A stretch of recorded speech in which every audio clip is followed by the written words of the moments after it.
The workshop was cold. Not the kind of cold that numbs your fingers, but the kind that makes silence feel heavier.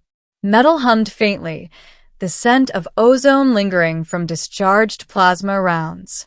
I worked alone in the corner cell of Deck 9, surrounded by alien machines that glowed faintly in shades my eyes weren't built to see. They called me the mechanic. The title was generous, considering I was technically a prisoner of war. I was the last human on this ship, at least as far as I knew. The Veldar Dominion, a race of tall, sharp-featured beings with translucent skin and mercury eyes, had wiped out most of our colony on Europa 3 before I was captured. I wasn't a soldier. I fixed engines.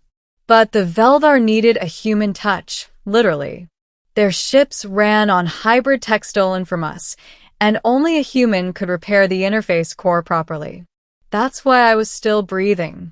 So when the guards dragged in another damaged armor suit that day, I didn't look up.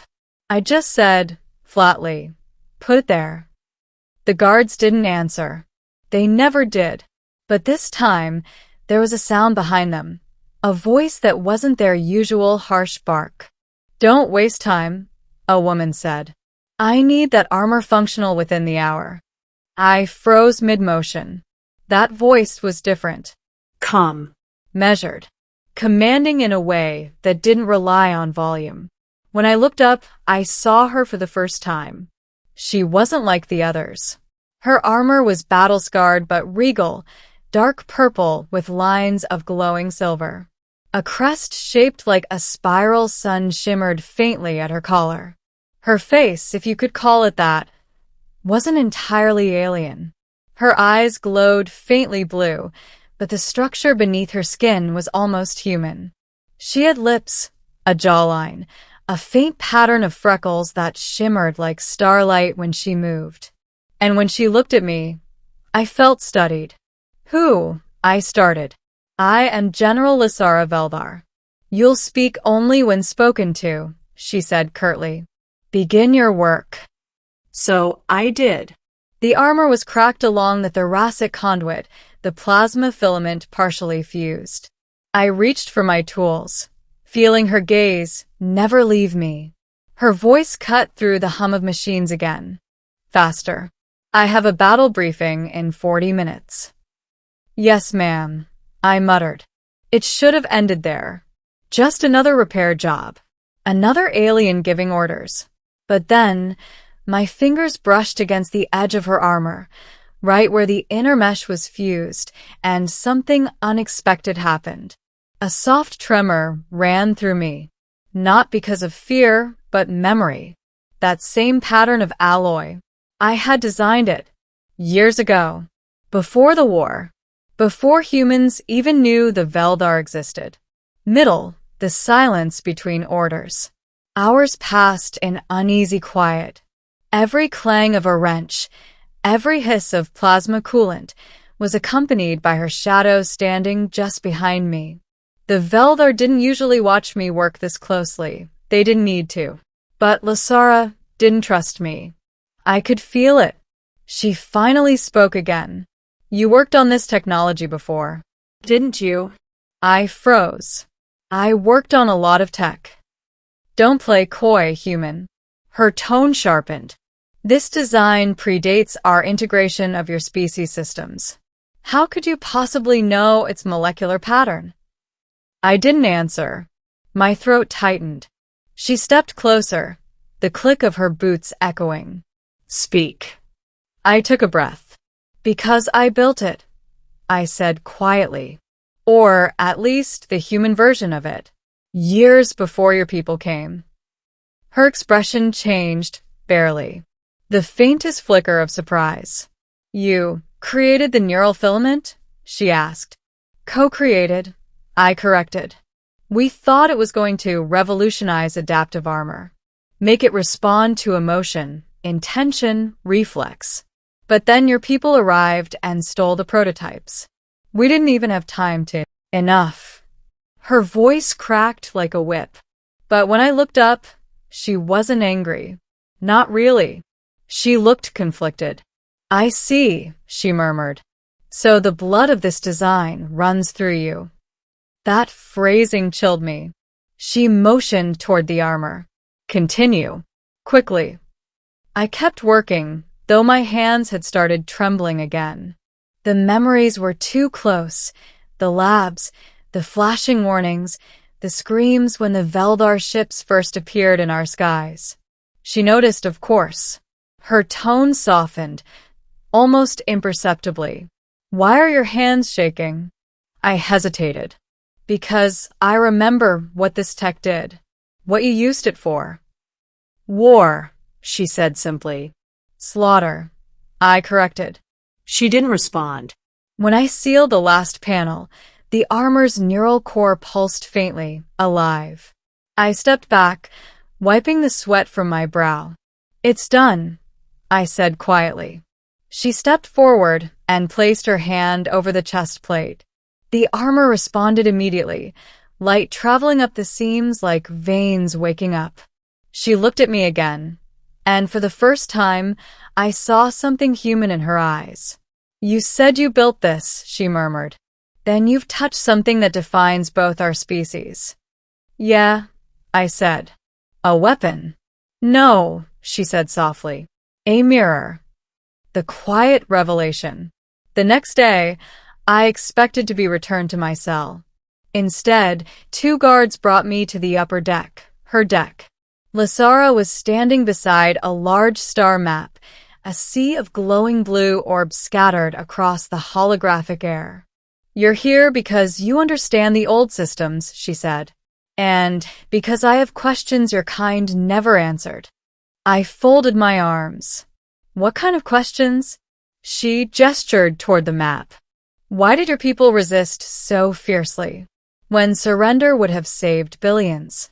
I laughed dryly. You invaded our home. You took our skies, our oceans, our voices. And you think we should have just handed them to you? Her gaze hardened, but not in anger, more in thought. You're the first human I've met who speaks without fear. Maybe I'm just too tired to care. She turned away, her voice quiet. Fear isn't always weakness. Sometimes it's wisdom. We stood there, surrounded by stars neither of us owned anymore. Then she asked something I didn't expect. What was your world like before us? The question hit me harder than I thought. I told her about rain that smelled like iron, about laughter through static in the comms, about the taste of real coffee, the hum of old earth music through thin walls, about how the stars used to mean freedom, not occupation. She listened. Every word.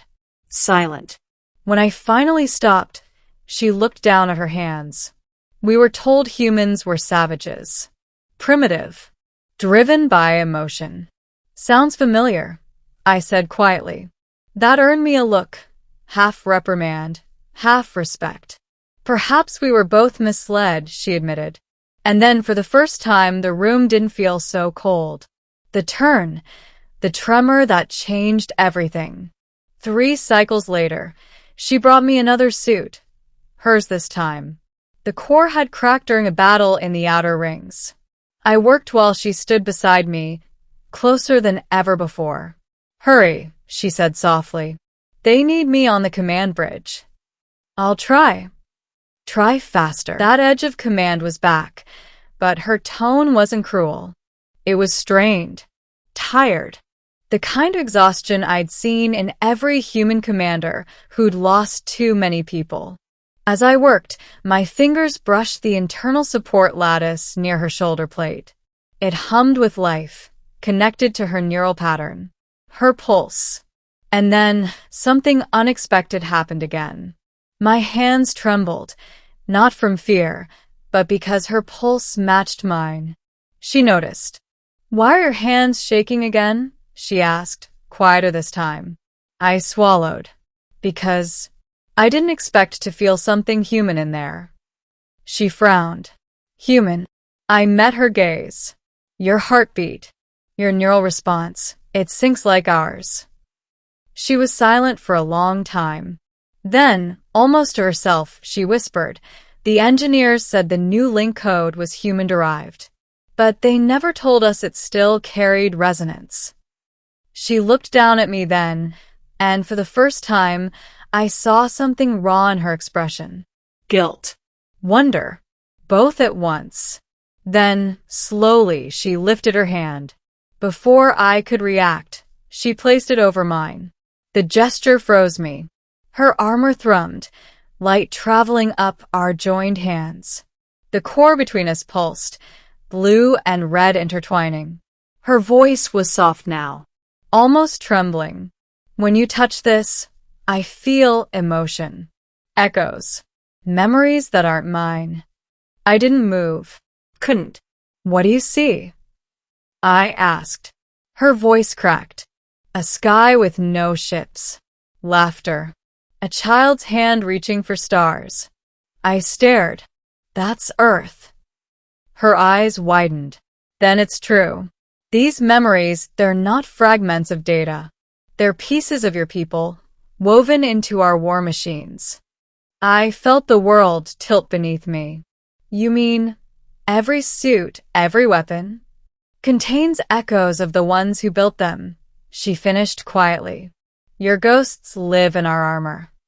We stood there in silence, our hands still joined over the glowing seam.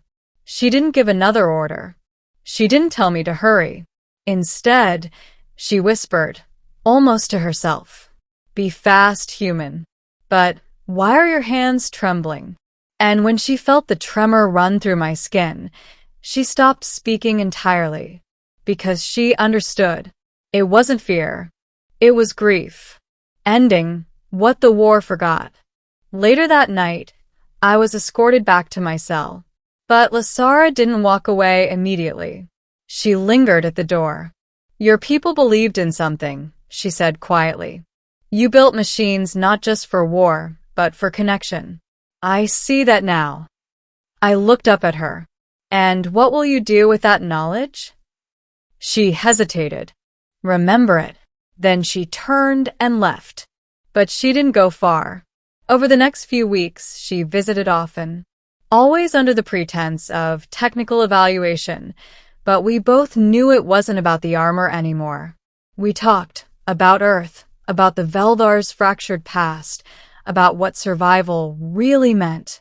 And then, one night, alarms blared through the ship. A rebellion, Veldar soldiers breaking ranks, refusing to fight after discovering human echoes in their tech. It spread fast. Word had gotten out. They called it treason. I called it hope. Lasara found me before the chaos reached the lower decks. She unlocked my cell herself. You can leave, she said, voice shaking. There's an escape pod. You'll find coordinates preloaded, Earth's last colony. I blinked. You're letting me go? I'm repaying a debt, she said. You reminded me what we lost. She turned to leave, but I caught her wrist. Come with me. Her gaze softened. My people would call me traitor. Then be one, I said, for something worth betraying them for. For a moment, she looked like she might, but then she smiled, a sad, beautiful thing. My place is here, she said, to make sure your ghosts finally rest. And then she pressed something into my hand, a fragment of her armor, glowing faintly blue. A memory, she whispered. When I stepped into the pod, I looked back one last time. Through the viewport, I saw her watching me go, bathed in the flickering lights of rebellion. Her armor shimmered faintly, half-human glow still running through its veins. For the first time, the ship's cold halls didn't feel empty. Epilogue. Months later, on the new colony, I repaired a comm beacon using that fragment. And when it powered up, a voice, soft, steady, familiar, came through the static. The war is over. The Dominion has fallen. Your ghosts are free. It was her. I smiled, the tremor in my hands finally still. Because somewhere, among the stars, the alien general who once told me to work fast had learned what humanity truly meant.